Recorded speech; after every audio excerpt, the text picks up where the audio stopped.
Louvado seja Deus. Quero convidar os irmãos a abrir suas Bíblias. Abacuque capítulo 3, versículo de número 2. É onde está o tema deste congresso que estamos realizando. Quero agradecer a Deus pela vida de cada um dos irmãos que aqui estão, pastores que trouxeram suas igrejas, todas são igrejas evangélicas apostólicas. É claro que nem todos puderam chegar aqui, mas já queremos agradecer aqueles que estão e pedir ao Senhor que derrame da sua graça sobre cada um de vocês. Estamos em agora no mês de outubro. No final do mês de outubro, teremos um congresso lá aonde que é, pastor? Outubro é onde?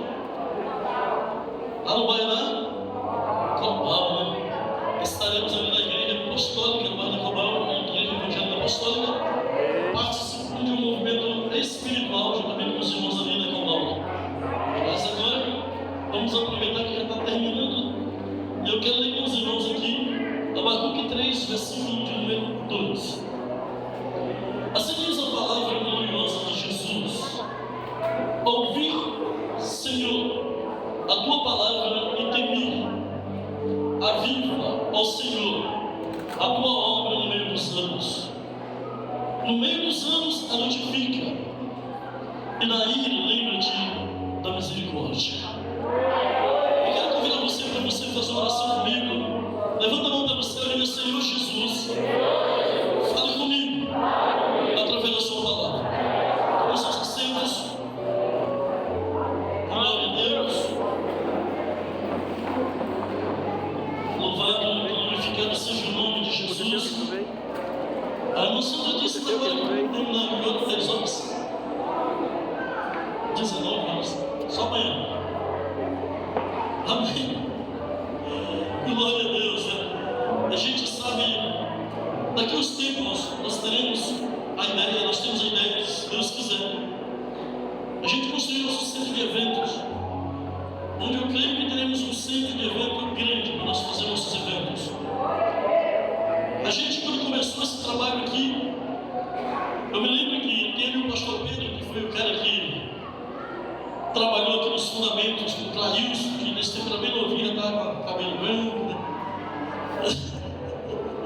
E outros, Cleis e outros, que ajudaram a cavar buracos aqui para fazer as bases dessa igreja. E muitas pessoas chegavam e diziam: olha, vocês são meio malucos, porque fazer uma igreja desse tamanho, no bairro desse aqui, você nunca vai dar certo. Nunca vocês vão conseguir encher. E hoje, nos nossos movimentos espirituais, quando nós trouxermos o nosso povo, todas as nossas igrejas, não comporta aqui dentro. Isso significa que Deus abençoou. E aqueles que diziam que nunca conseguiríamos encher este lugar, eu acho que eles não tinham visão do que é a igreja do Senhor. Nós temos uma igreja aí que já não comporta mais quase o nosso povo, mas eu creio que Deus está trabalhando já no silêncio, para poder a gente construir um templo próprio para evento. E eu estou orando, eu oro para que Deus abençoe neste dia, que esse dia chegue, a gente começar a trabalhar juntos para construir o nosso templo, o nosso centro de eventos para a glória do nome de Jesus. Glória a Deus. Deus vai abençoar. Amados, há um clamor por avivamento. Nós estamos vivendo os últimos dias, como diz alguns pregadores, da história da igreja na terra. Não do fim do mundo, porque as pessoas dizem que o fim do mundo está chegando. Não, está chegando o tempo em que a igreja será arrebatada, mas o mundo permanecerá. A igreja será levada ao céu, mas o mundo permanecerá aqui nessa terra. Enquanto isso, a gente vê as pessoas, as igrejas, fazendo vigílias, campanha de oração, ciclo da consagração, jejuns, à procura de avivamento. A palavra avivamento, ela não significa nada mais, nada menos do que viver, ou na vida, ou trazer vida.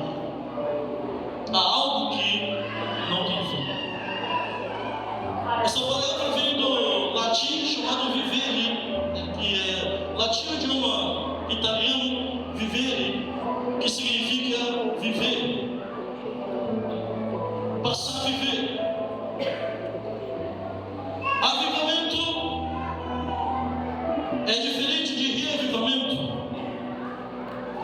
porque quando nós falamos por avivamento, é como se uma pessoa estivesse em estado de coma, em um acidente, e às vezes não consegue mais respirar.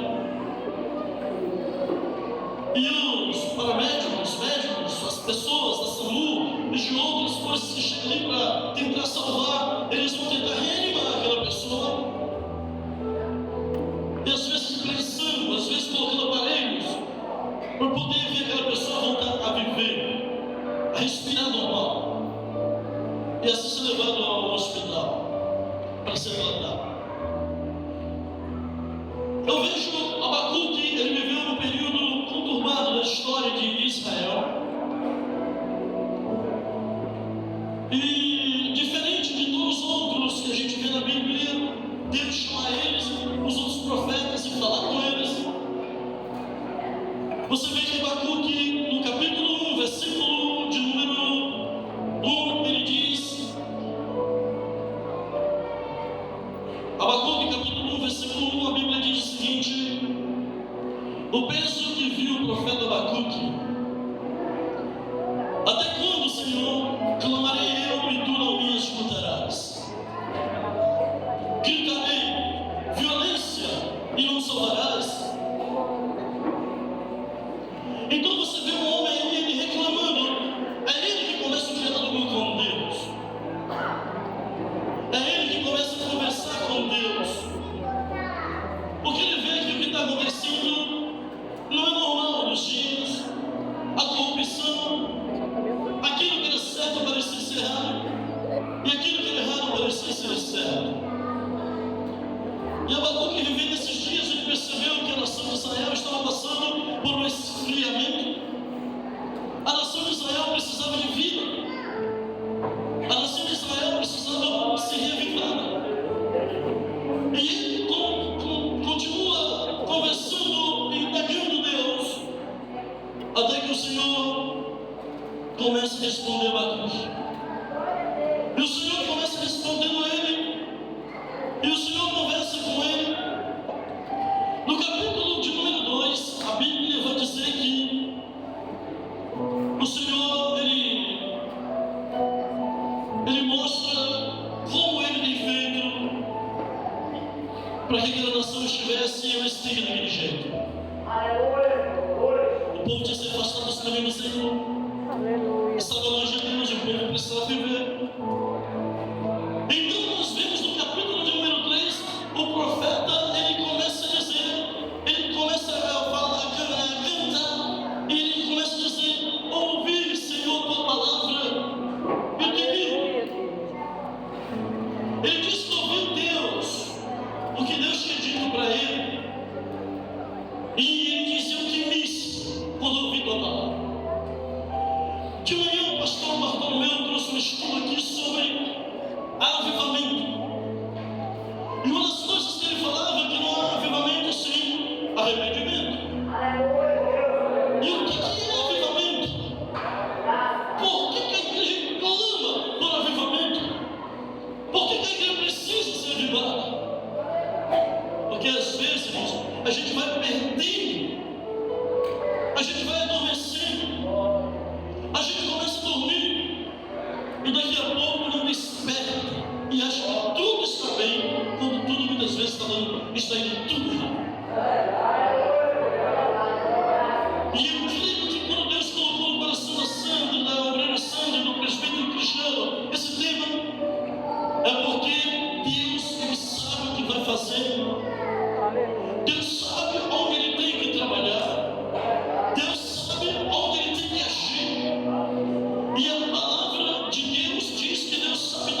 completamente destruído.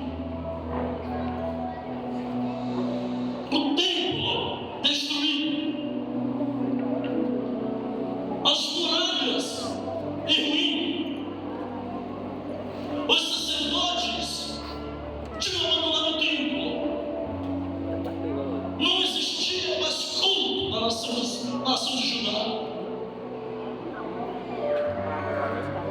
E Josias, ainda criança, a Bíblia vai dizer que ele começa a tomar algumas orientações de Deus. E uma das primeiras orientações de Deus foi que ele deveria mandar reconstruir ou reformar o templo. E eles reúnem o sacerdote, ele reúne a equipe e diz: vocês vão para Jerusalém e vocês levem dinheiro, contrate as pessoas, porque eu quero ver o templo restaurado. As pessoas de Jerusalém estavam prestando culto a Deus estranho, a uma idolatria só, distanciados de Deus. E Josias disse: eu quero ver o templo restaurado. E quando ele chega ali, começa a tirar a porta, ajeitar pedaço aqui, arrumar a parede, ajeitar aqui, ajeitar ali. De repente alguém chega lá onde está o sacerdote e diz: sacerdote, eu achei o livro da lei. Aleluia, que foi uma alegria, porque quanto tempo que eles não ouviram falar do livro da lei? Quanto tempo que eles não ouviram falar mais da palavra de Deus? E sabe o que aconteceu naqueles dias ali?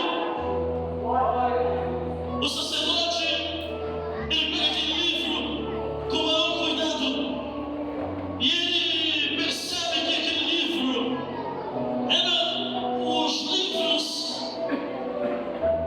de Moisés, e ele cuida, ele zela por aqueles livros. Mas aí eles começam a restaurar o templo, a arrumar o templo, a ajeitar o templo, porque eles queriam voltar a ter culto ali, a adorar a Deus naquele lugar. Naqueles dias ali, Deus começa a falar com aqueles homens de Deus. E eles vão, porque eles têm que fazer o culto. Mas para fazer o culto, precisava que tivesse além do sacerdote as vestes sacerdotais. Precisava que tivesse profecias lá no templo. E então eles se levantam e eles vão, ouvem falar que tem uma mulher chamada Hulda, que mora na periferia daquela cidade, das partes baixas, na periferia daquela cidade. Uma mulher que ela era muito dedicada ao templo. Mas olha aqui, irmãos, por que clamamos por avivamento? Diz a Bíblia que o sacerdote, ele chega, eles vão na casa daquela mulher, e quando ele chega ali, sabe quem é aquela mulher? A profetisa chamada Hulda. E ela era quem cuidava das vestes dos sacerdotes do templo. No tempo em que faziam cultos de adoração a Deus, era ela que cuidava das vestes sacerdotais. Era ela que arrumava as vestes dos sacerdotes. E aquela mulher, diz a palavra de Deus, que ela recebe aqueles homens ali. Aleluia. E agora chegou o dia certo. E quando ela vê aqueles homens chegando, ela começa a profetizar, diz a palavra de Deus. Aleluia. Você sabe o que estava acontecendo ali? Há sempre um clamor por avivamento. Aquela mulher, quando viu aqueles homens chegar, ela começou a colocar no coração dela: Deus está trabalhando, Deus vai trazer avivamento à nossa nação novamente. Não tem nada mais importante e agradável do que um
E eu tenho minha vontade de fazer o seguinte: quantas horas por dia um homem no mundo, eles colocando a massa mundial, passa com o celular na mão por dia?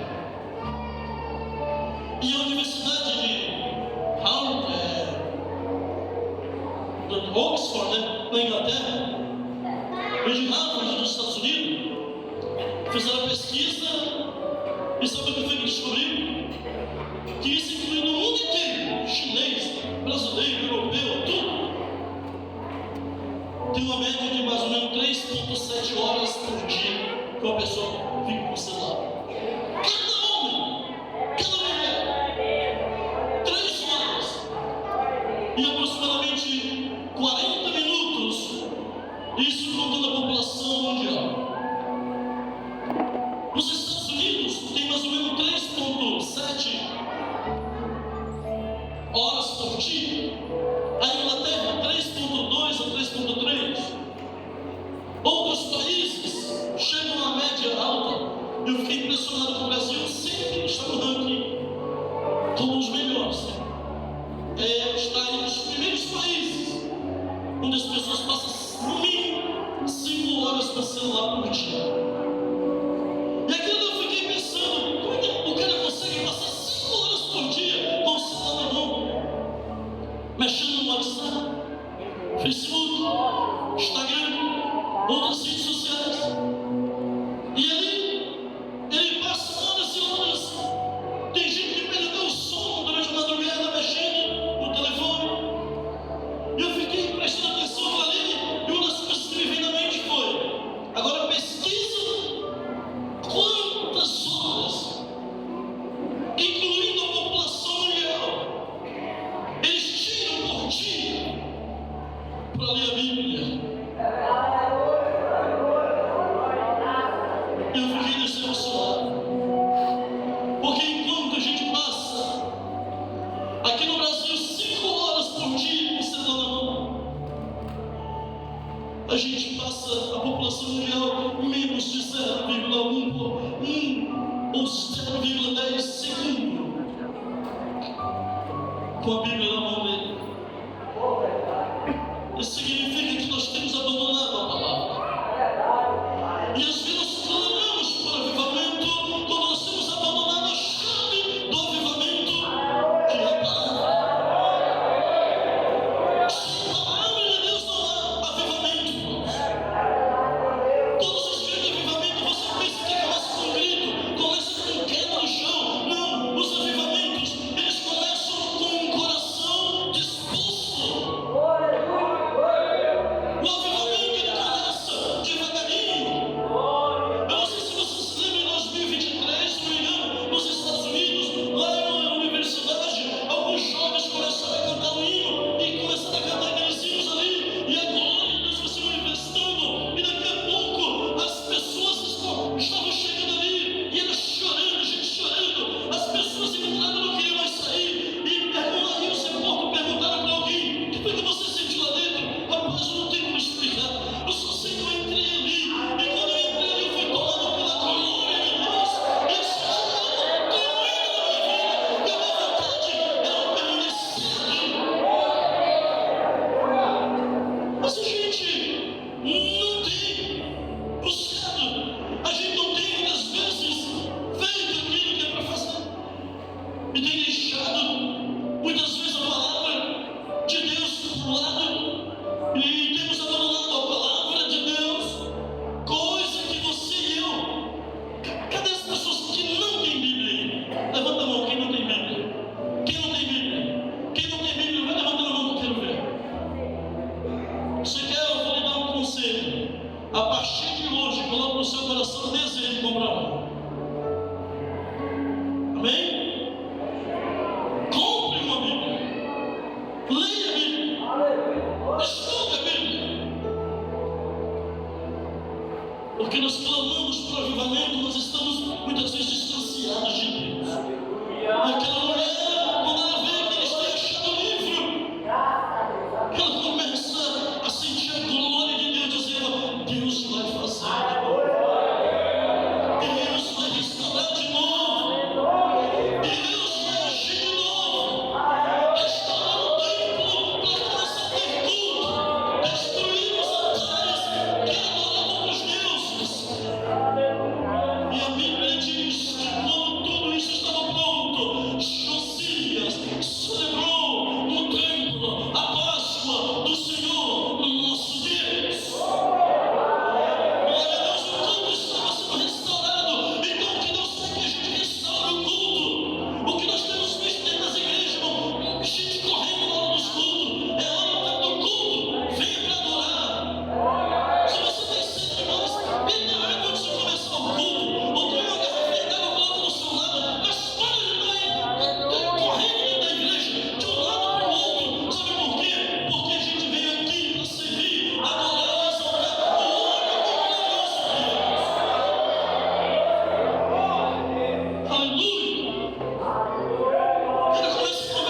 Mas quando eles entram dentro do templo, no santuário deles, com reverência, eles tiram suas sandálias para não sujar o santuário deles. Cada um tem o seu paninho, que ele chega ali e coloca no chão e dobra o seu joelho. E eles ficam ali, em reverência ao Deus deles. E eles estão ali, sabe o que a Bíblia diz em Eclesiastes? Guarda o teu pé quando entrar na casa de Deus.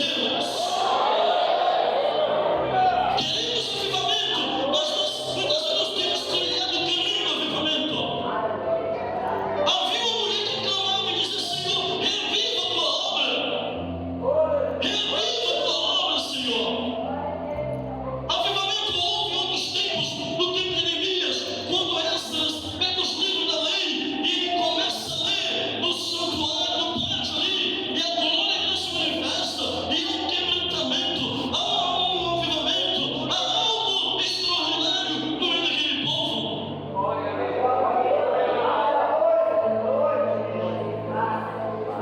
Mas todos os avivamentos começam sempre com a palavra de Deus, com a palavra de Deus. Aleluia, não temos muito tempo para falar, porque tem muitas coisas para falar, mas sabe, a Bíblia vai mostrar isso mais para frente, aos mais ou menos 600 e poucos anos depois de Josias e de Neemias. A Bíblia vai mostrar um fato que aconteceu em Jerusalém. A Bíblia diz que Jesus, antes de subir ao céu, disse para aqueles discípulos: vocês permaneçam em Jerusalém, esperem até que do alto sejam revestidos de poder. Livro de Lucas, capítulo 24, versículo 49, a Bíblia diz: permanecei vós em Jerusalém. E eles permaneceram em Jerusalém. Jesus foi assunto ao céu. Depois de ressuscitar, ainda passou 40 dias aparecendo aos discípulos. E ele foi assunto ao céu. E ele disse para os discípulos: vocês permaneçam em Jerusalém, não se ausentem de Jerusalém. E aqueles homens em Jerusalém, eles foram para um lugar chamado Cenáculo. Era um lugar que pegava todos eles ali. Era mais ou menos quase 120, diz a Bíblia. E eles estavam no cenáculo durante 10 dias. 10 dias. Eles estiveram em oração, orando, buscando a presença de Jesus. Eles permaneceram da maneira que Jesus mandou, obedeceram a palavra de Jesus naqueles dias. 10 dias depois, pela manhã, mais ou menos 9 horas da manhã, eles estavam todos assentados como vocês estão aí. Quando de repente eles ouviram, escutando o som como de um vento bem impetuoso e veemente. E aquele vento começou a soprar ali. E a Bíblia vai dizer que encheu toda a casa onde eles estavam assentados. Vem aquela pergunta: como é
os pés, né? E aí eles desencaram isso, e ele mediu uns 450 metros, e ele me levou, e elas chegaram andando no meu joelho, e me levou mais longe, 450 metros, já estava na minha cintura, e ele mediu mais 450 metros, e aí eu já não podia mais andar, e eu tinha que nadar, e aquele homem me chamou de volta, e ele começou a me mostrar aonde aquele rio ia passando.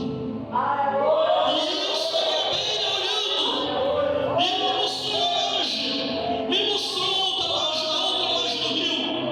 E ele disse: o impressionante é que aquelas árvores secas que tinha na margem, onde aquelas águas iam passando, elas começaram a ficar verdinhas de novo. Aleluia! E onde não tinha peixe, começou a ter vida, a ter peixe. Glória a Deus, é assim que começa o avivamento. Aleluia! Se você buscar, aleluia, vai crescer, vai desenvolver, a igreja vai começar a entrar no clima de adoração a Deus, e a glória de Deus se manifestará. Aleluia! E aí ele diz, aí eu comecei a olhar, e eu fiquei impressionado, porque aonde aquela água ia passando, aonde ela tocava, tudo passava a ter vida. Aleluia! Nessa noite, Deus, eu creio que Ele está aqui, e se nós quisermos, nós podemos, aleluia, sentir o poder do Espírito de Deus aqui, e eu creio que a vida vai passar a habitar dentro de nós, e nós vamos passar a ter vida e notificação. Aleluia! 10 dias de oração da igreja. Vamos já terminar. 10 dias de oração da igreja. Jesus diz: permaneçam em Jerusalém. 10 dias de oração. 10 dias buscando a promessa. 10 dias chorando diante de Deus. 10 dias quando Deus organizou até o apóstolo que tinha saído, Deus colocou outro no lugar. 10 dias depois de oração, aconteceram algumas cenas magníficas. Palavra de Deus e oração traz avivamento para o meio da igreja. Se quisermos experimentar avivamento, o tema deste evento é Aviva-nos. Se quisermos experimentar avivamento, começa com a palavra e termina com o joelho no chão. A igreja das dias se pôs a orar. Aleluia, eles ouviram e viram a promessa do Espírito Santo se cumprir. A igreja das dias se pôs a orar. Todos foram cheios do Espírito Santo, diz a Bíblia. Todos. Naqueles dias, como falava o evangelista ontem, quando pregava, foi pregada a mensagem que eu considero uma das mais gloriosas e maravilhosas. O homem se levanta ali e ele começa a pregar a palavra de Deus, chamado o apóstolo Pedro. Ele pregou a mensagem de mais ou menos 7 minutos. Mas aquele dia, além dos 120 que tinham sido batizados pelo Espírito Santo, agora mais 3.000 se convertiram. E naquele dia, Pedro disse: arrependei-vos, e cada um de vós seja batizado em nome de Jesus Cristo para o perdão dos vossos pecados. Naquele dia, Pedro ministra a mais gloriosa mensagem da Bíblia. Pedro não termina de ministrar a palavra, 3.000 homens ali se arrependem e se convertem. 3.000 homens foram batizados naquele dia, fazendo parte da igreja. E o mais glorioso é que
história